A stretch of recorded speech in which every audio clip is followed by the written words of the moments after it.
आणि आता बातमी ती म्हणजे आगामी लोकसभा निवडणुकीत नागपूरचे खासदार आणि केंद्रीय मंत्री नितीन गडकरी हे बिनविरोध निवडून यावेत यासाठी आता गडकरी समर्थक एकवटलेले आहेत। विकास कामं करणारा नेता म्हणून जगात गडकरींनी ओळख निर्माण केली आहे। त्यांची ही ओळख विरोधकही मानतायत आणि त्यामुळेच विरोधकांनी नितीन गडकरींविरोधात लोकसभा निवडणुकीत उमेदवार न देण्याचं आवाहन करण्यात येत आहे।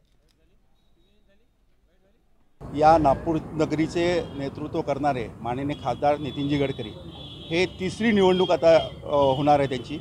तर आमचं असं म्हणणं आहे की आम्ही एक विचार अशा पद्धतीने मांडला लोकशाहीमधला किंवा जो व्यक्ती काम करत आहे, कारण शेवटी असा व्यक्ती निवडून द्यायचा असतो की जो लोकांचे कामं करतो, जनसामान्याचा आवाज संसदेमध्ये पोहोचवतो।